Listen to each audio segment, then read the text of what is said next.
আজিৰ কাহিনীটো হৈছে পিঞ্জিৰাৰ কাহিনী। যোৱা নিশা ফেচবুকটো চাই থাকোঁতে মোৰ চকু দুটা হঠাতে বন্ধ হৈ গ'ল। কপিল ভাৰতলৈ ঘূৰি আহিছিল। এইখন চহৰতে আছে। মোৰ কাৰণে আহিছে নেকি? আমাৰ শেষ সাক্ষাৎকাৰ তেওঁ মোৰ হাতত ধৰি ক'লে, ভাৰতলৈ উভতি অহাৰ লগে লগে মই তোমাক বিয়া কৰাম। তেতিয়ালৈকে তুমি মোৰ বাবে অপেক্ষা কৰিবা। কাহিনীটো অনুগ্ৰহ কৰি শেষলৈকে শুনিব। সি চৰাইৰ দৰে উৰি গ'ল আৰু মই পিঞ্জিৰাত উৰি ফুৰি থাকিলোঁ। কিন্তু এতিয়া কি কৰিবলৈ আহিছে সি? ৫ বছৰৰ পাছত মোৰ সকলো ধ্বংস হোৱাৰ পিছত কি সংগ্ৰহ কৰিবলৈ বাকী আছিল?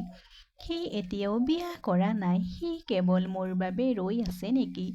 হয়তো মোৰ মনত পৰিলেহেঁতেন আকৌ এবাৰ হৃদয়ৰ ক'ৰবাত এটা যন্ত্ৰণা সৃষ্টি হ'ল।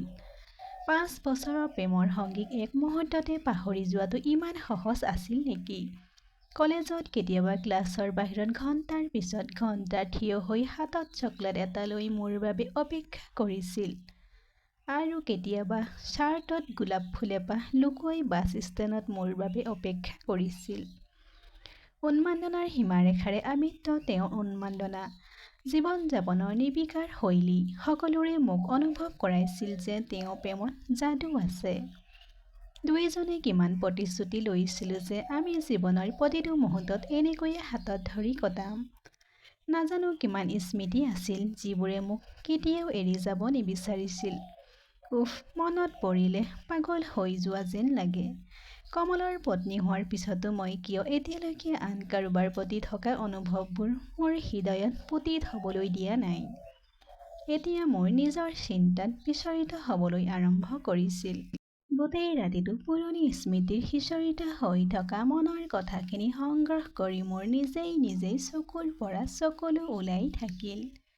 ৰাতিপুৱা মোৰ চকুৰ পতা গধুৰ হৈ পৰিছিল যদিও কমলৰ প্ৰতিচ্ছবি চকুৰ সন্মুখত তেতিয়াও আছিল। কমলেও ফোন কৰা নাছিল। মইও ফোন কৰা নাছিলোঁ। তেওঁলৈ কাৰণ আমাৰ দুয়োৰে এই অধিকাৰ নাছিল। তাৰ মৰমৰ প্ৰকাশ কৰিবলৈ চেষ্টা কৰিলে। কিন্তু মোৰ মৃত অনুভৱবোৰ কেতিয়াও তাৰ পৰা সদায় হাৰ নাপালে। সি পিছুৱাই গ'ল আৰু তাৰ পিছত সি এই মৌনতাক বুজিবলৈ চেষ্টা কৰা নাছিল। আৰু মই তেওঁক ক'বলৈ চেষ্টা কৰা নাছিলোঁ। কমলে মানি লৈছিল যে তেওঁৰ ভুলৰ বাবে মোৰ জীৱনটো নিস্তব্ধ হৈ পৰিছিল।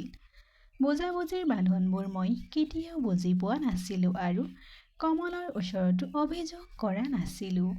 তাৰ পৰাও কোনো আশা প্ৰকাশ কৰা হোৱা নাছিল। গতিকে অভিযোগ কেনেকৈ হ'ব পাৰে? ৰাতিপুৱা যেতিয়া ফোনটো বাজি উঠিল, মই খৰধৰকৈ ফোনটো তুলি ল'লোঁ। কপিলৰ মাত শুনি হৃদয়ৰ ডোঙাবোৰে অসঙ্গতিপূৰ্ণ সুঁতিত টিং টিং কৰিবলৈ ধৰিলে। কেনে আছা? এই কথা শুনি মোৰ জোৰেৰে হাঁহিবলৈ মন গ'ল। বিষ দি থকা মানুহজনে মোক আঘাত কৰি সুধিছিল যে মই এতিয়াও কেনেকৈ জীয়াই আছোঁ। যেতিয়া তেওঁ মোক লগ কৰিবলৈ ক'লে, মই লগ কৰিব নোৱাৰিলোঁ। মইও তেওঁৰ চকুত নিজকে হেৰুৱাবৰ দুখ দেখি মোৰ হৃদয়খন শান্ত কৰিব লগা হ'ল। মই তেওঁক সুধিব লগা হ'ল যে সেই নিষ্ঠুৰ মানুহজনে মোক যত্ন এবাৰো কিয় লোৱা নাছিল? কিয় তেন্তে নিজকে আৰু মোক আজীৱন যন্ত্ৰণা দিলে? তেন্তে কিয় মোৰ ওপৰত অসন্তুষ্টি প্ৰকাশ কৰিব? মই তেওঁৰ ওপৰত ক্ষমা খুজিবলগীয়া হ'ল যে মই তেওঁৰ বাবে অপেক্ষা কৰিব নোৱাৰিলোঁ। সেয়া মোৰো ভুল আছিল। প্ৰেমত কোনো বাধ্যবাধকতা বা অজুহাত নাই। হৃদয়ত প্ৰেম আৰু সংঘাত লৈ মই নিজকে সাহসী কৰিবলৈ ধৰিলোঁ। বিয়াৰ পিছত প্ৰথমবাৰৰ বাবে চাদৰ-মেখেলা পিন্ধিছিলোঁ আৰু লগতে শিৰত সেন্দুৰ লৈছিলোঁ। কমলে মোৰ ইচ্ছামতে যিকোনো কাপোৰ পিন্ধিবলৈ স্বাধীনতা দিছিল আৰু মই বলপূৰ্ণভাৱে কমলৰ পত্নী হোৱাৰ অভিনয় কৰিব পৰা নাছিলোঁ। কিন্তু আজি যেতিয়া মই ভাৰ্মিলিয়নৰ লগাবলৈ হাত দাঙিলোঁ, মোৰ দুয়োখন হাত আৰু হৃদয় কঁপি উঠিল। কাৰ নামত? মই নিজকে এই প্ৰশ্নটো সুধিলোঁ। কিন্তু উত্তৰ নাপাওঁতে মনে মনে চকু দুটা মুদি মোৰ বিদায়ৰ সময়ত ৰঙা ৰেখা আঁকিলোঁ। কপিল মোৰ সন্মুখত আছিল। আজি মোৰ হৃদয়ে স্পন্দনৰে সজীৱ হৈ উঠিল যিটো মই কপিলৰ নাম শুনি আগতেই অনুভৱ কৰিছিলোঁ। নমস্কাৰ, কেনে আছা মিছ কমল কাকু সোণোৱাল? মই একো নুসুধাৰ আগতে তেওঁ হাঁহি হাঁহি কথা ক'লে। মই তেওঁৰ ফালে চাই থাকিলোঁ। কপিলে মোৰ অস্তিত্বক সেইজন ব্যক্তিৰ লগত সংযোগ কৰি ৰাখিলে যাক মই আজিলৈকে মোৰ জীৱনত স্থানো নিদিলোঁ। হয় হয়, এতিয়া নাভাবিব। তোমাৰ স্বামীৰ নামটো মই কেনেকৈ গম পালোঁ? পৃথিৱীখন বৰ সৰু কাকু বাইদেউ, মই সকলো জানো। সেই ডাঙৰ কোম্পানী এটাৰ CSR। মোৰ আৰু এটা চখ হ'ল, কপিল তুমি সকলো জানিছিলা আৰু তথাপিও তুমি বেইমানি হৈ থাকিলা। খংটো কমাই তাক সুধিলোঁ, সেই মাত্ৰ চিৰিয়েল বন্ধু। মই তাত কিমান ব্যস্ত আছিলোঁ তুমি নাজানা আৰু পাহৰি যোৱা সেই সকলোবোৰ শৈশৱৰ কথা। আমি কিমান পাগল আছিলোঁ, হাহা। কপিলৰ নিৰ্বিকাৰ হাঁহিটোৰে মোক আজি পাগল বুলি প্ৰমাণ কৰিলে। মই পাগলৰ সীমাত আছোঁ, সেইজন ব্যক্তি যাৰ স্মৃতি মই হৃদয়ত ৰাখি আছিলোঁ। তেওঁ হাঁহি হাঁহি মোৰ অনুভৱৰ প্ৰতি থকা সন্মানক ছিন্ন ভিন্ন কৰি পেলালে। কিন্তু কমলৰ লগত মোৰ অভিযোগ আছে। সি তোমাক হনিমুনলৈ লৈ যোৱা নাছিল। বাইদেউ, তোমালোক দুয়োৰে মাজত সকলো ঠিকেই আছে নহয়নে? তেওঁৰ পৰা এই অভাৱনীয় প্ৰশ্নটো শুনি মই নিজকে অলপ মনে সজা ৰচনা কৰিলোঁ। হয় হয়, সকলো ঠিকেই আছে। কিয় তেনেকুৱা লাগিল? এতিয়া সঁচা কথা কৈ নিজকে মূৰ্খ হ'বলৈ দিব নোৱাৰোঁ। আপোনাৰ হীৰাৰ এংগেজমেণ্ট ৰিংটোৱে নিজৰ চিন এৰি নাইকিয়া হৈ গৈছে। ফেচবুক বৰ উপযোগী বস্তু মেডাম। আপুনি হীৰাৰ এটা মূল্য নিদিয়ে। মোৰ চকু দুটা মোৰ খালী আঙুলিটোলৈ গ'ল। আঙুঠিটো নোহোৱা হৈ গ'ল। আপুনি ঠিকেই কৈছে, মই হীৰাৰ এটাৰ মূল্য নিদিওঁ। এই কথা কৈ মই উঠিবলৈ ওলোৱাৰ সময়ত কপিলে সন্মুখত ফটো এখন ৰাখিলে। মোৰ পচন্দৰ। অহা মাহত আমাৰ বিয়া হ'ব। কমলৰ লগত আহিব লাগিব। সেইটো মনত ৰাখিবা। মোৰ ফালে কাৰ্ড এখন আগবঢ়াই দি সি ক'লে, মোৰ পচন্দ। কপিলে কোৱা এই কথাবোৰ মোৰ গালত কঠিন চৰ এটাৰ দৰে পৰি গ'ল। চকুপানীবোৰ স্পষ্টকৈয়ে বন্ধ হ'বলৈ অস্বীকাৰ কৰিলে। গতিকে ক্ষমা কৰিবা কপিল, সেই সময়ত মই মোৰ স্বামীৰ লগত হানিমুনত থাকিম। তোমাৰ বিয়াৰ বাবে অভিনন্দন। হৃদয়ত থকা আগ্নেয়গিৰিটো বিস্ফোৰণ হোৱাৰ আগতে মিছা কথা কৈ মই তাৰ পৰাই ওলাই আহিলোঁ। মোৰ আৰু অধিক লাজ সহ্য কৰাৰ শক্তি নাছিল। যিবোৰ চকুৱে মোৰ প্ৰতি কেতিয়াও কোনো মৰম দেখুৱাব পৰা নাছিল, সকলোবোৰ চকুৰ আগত মই কেনেকৈ অভিযোগ কৰিব পাৰিলোঁ? বছৰ বছৰ আগতে পাৰ হৈ যোৱাৰ বতাহ ধুমুহাটোক মুঠিত ধৰি ৰাখিবলৈ এতিয়াও বিফল চেষ্টা কৰি আছিলোঁ।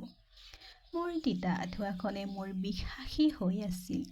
মই মোৰ এংগেজমেণ্ট আঙুঠি হেৰুওৱাৰ বিষতকৈ বেছি অপৰাধবোধ অনুভৱ কৰি আছিলোঁ।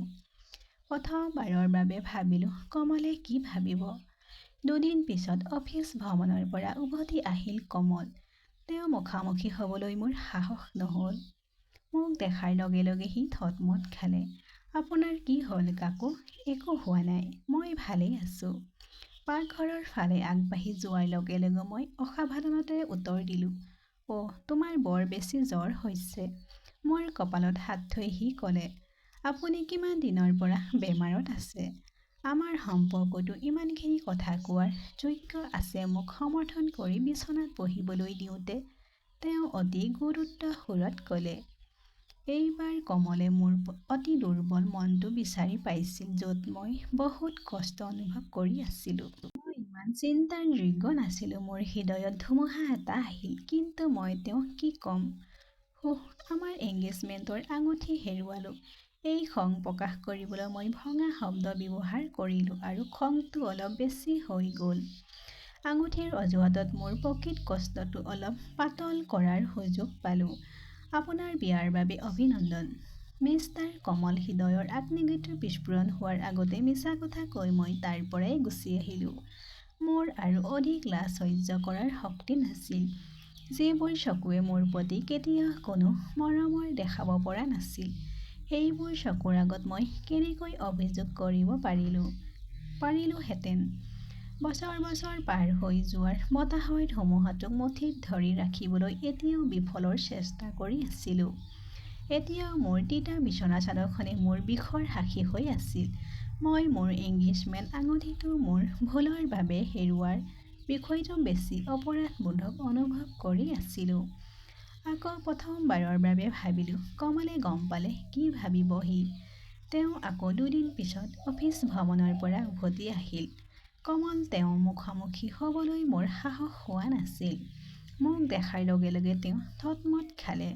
তোমাৰ কি হৈছে কাকু, ইমান মন মাৰি আছা?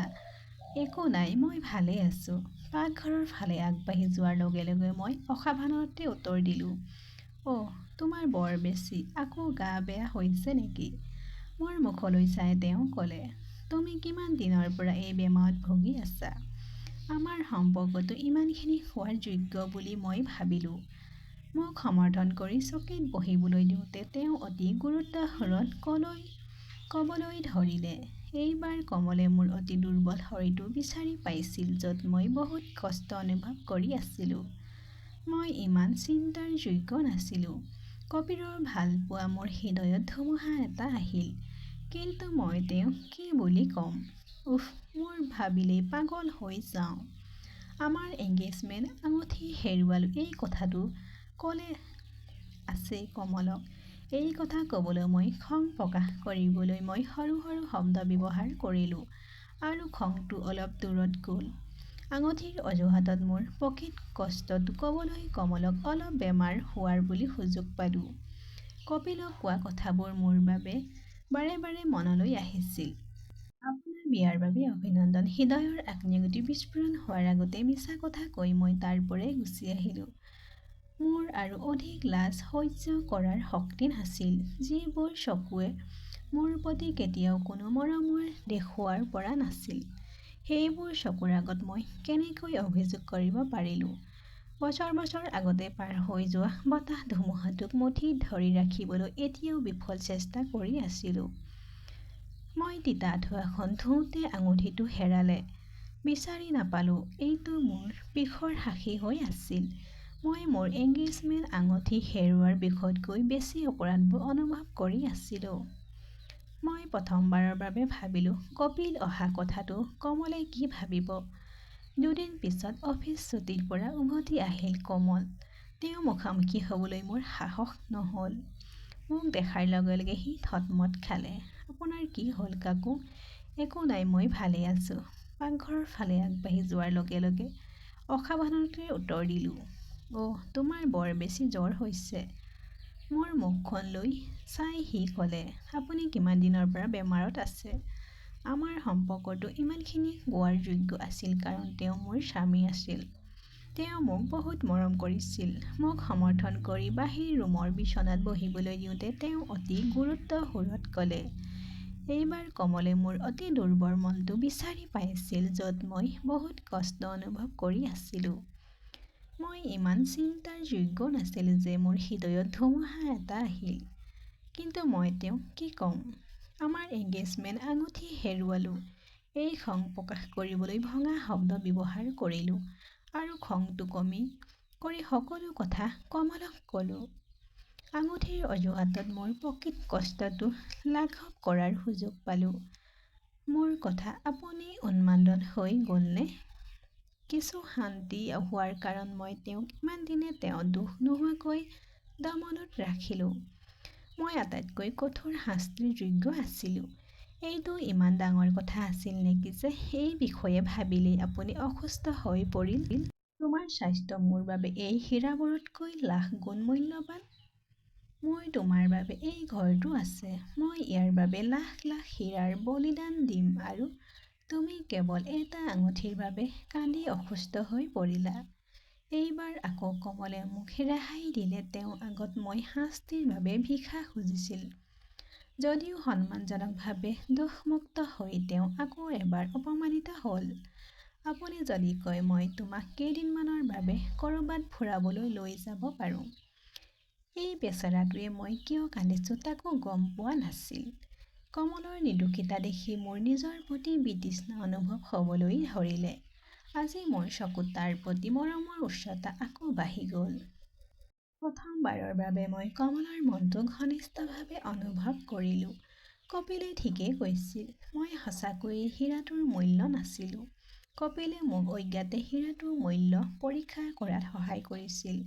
এতিয়ালৈকে কমলে মনে মনে পতি হিচাপে নিজৰ কৰ্তব্য পালন কৰিবলৈ যত্নপ্ৰনাস্তি চেষ্টা কৰিছিল। এতিয়া মোৰ এই হীৰাটো চোৱা চিতা কৰাৰ পাল। আজি মই নিজৰ ঘৰতে বাঁহ সাজিবলৈ মৰিচাৰ পৰা পিঞ্জিৰাটো ভাঙি সম্পূৰ্ণ মুক্ত হৈ পৰিলোঁ। ধন্যবাদ বন্ধু বান্ধৱীসকল।